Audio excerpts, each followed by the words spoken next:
బండి భగీరథ్ పై పోలీసులు మరో సెక్షన్ నమోదు చేశారు. బాధితురాలపై పలుమార్లు అత్యాచారం చేశాడని పోలీసులు మరో సెక్షన్ ను జత చేశారు.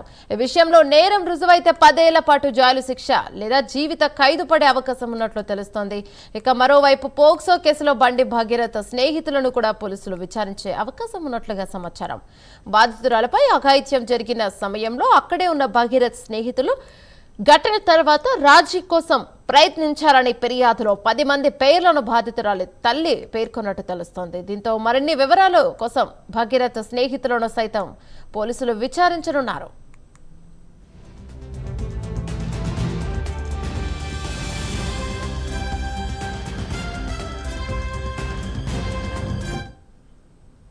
దీనిపై మరింత సమాచారం మా కరెస్పాండెంట్ హరికృష్ణ అందిస్తారు. హరికృష్ణ, చెప్పండి, అసలు ఎఫ్ఐఆర్ నమోదైంది అని చెప్పారు, మళ్ళీ ఇన్ని రోజుల తర్వాత ఇంకొక సెక్షన్ యాడ్ చేయడం ఎలా చూడాలి? అయితే రాష్ట్ర వ్యాప్తంగా కూడా గత వారం రోజులుగా చర్చ జరుగుతున్న బండి భగీరథ్ పైన పోక్సో కేసు విషయంలో పోలీసులు విచారణ వేగవంతం చేశారు.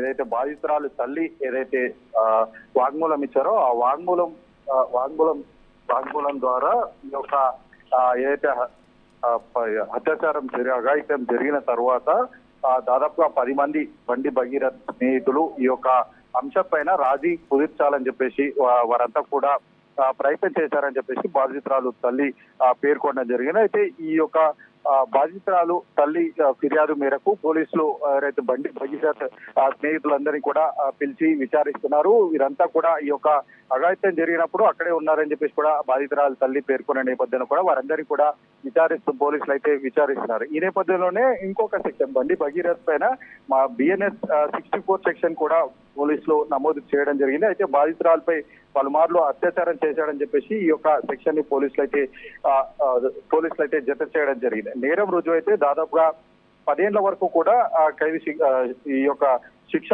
పడే అవకాశం అయితే ఉంది. అయితే ఇప్పటికే ఈ యొక్క అయితే బండి భగీరథ్ ని అరెస్ట్ చేసిన తర్వాత పోలీసులు కూడా ఈ యొక్క ఆధారాలు సేకరించే పనిలో అయితే నిమగ్నమై ఉన్నారు. ఇప్పటికే ఈ ఆధారాలపై సిట్ అధికారి ఇతర ఉన్నత అధికారులు సమీక్ష కూడా నిర్వహించారు. బండి భగీరథ్ నుంచి కూడా ఈ యొక్క ఐఫోన్ స్వాధీనం చేసుకుని ఫోరెన్సిక్ ల్యాబ్ కి అయితే పంపించడం జరిగింది. బాధితురాలు తల్లి ఇచ్చిన వాంగ్మూలం అదే విధంగా చేసుకొని బండి భగీరథ్ అయితే ప్రశ్నలు సంధించనున్నారు. ఇప్పటికే దీనికి సంబంధించి ఏదైతే వాంగ్మూలం మొత్తంగా కూడా ఫోరెన్సిక్ ల్యాబ్ కి అయితే పంపించడం జరిగింది. ఇక బండి భగీరథ్ ని కూడా 10 రోజుల పాటు ఈ యొక్క పోలీసుల కస్టడీకి కోరే అవకాశం అయితే ఉన్నట్టుగా అయితే సమాచారం అందుతుంది. ఏదైతే బండి భగీరథ్ అరెస్టు హడావిడిగా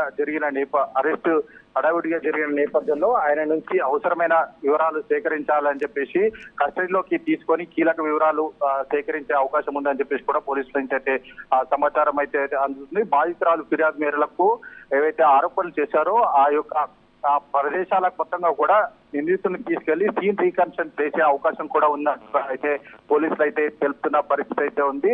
అయితే ఈ కేసుకు సంబంధించి బాలిక తల్లి ఫిర్యాదులో పేర్కొన్నట్టుగా ఇంకా వేరే వాళ్ళు అయితే ఇప్పటి వరకు అయితే బండి భగీరథ్ స్నేహితులు అయితే విచారిస్తున్న పరిస్థితి అయితే ఉంది. ఇంకా ఈ యొక్క ఏదైతే బాధితురాలు సంఘటన జరిగిన తర్వాత ఎవరెవరు రాజీ కుదర్చడానికి ఈ యొక్క విషయంలో ఇన్వాల్వ్ అయ్యారో వాళ్ళందరినీ కూడా పోలీసులు విచారించే అవకాశం అయితే కనిపిస్తుంది. బాధితురాలు తల్లి ఇచ్చిన వాంగ్మూలం ఆధారంగా అయితే పోలీసులు విచారణ చేయనున్నారు. ఇప్పటికే అటు ఫ్రెండ్స్ అదే విధంగా ఇంకా ఎవరెవరైతే ఇన్వాల్వ్ అయ్యి ఉన్నారో వారందరినీ కూడా విచారించే అవకాశం అయితే కనిపిస్తుంది. ఈ యొక్క రాష్ట్ర వ్యాప్తంగా కూడా వారం రోజులుగా ఈ యొక్క అంశం పెద్ద ఎత్తున చర్చ చేస్తున్న నేపథ్యంలో కూడా పోలీసులు విచారణ వేగవంతం చేశారని కూడా చెప్పవచ్చు.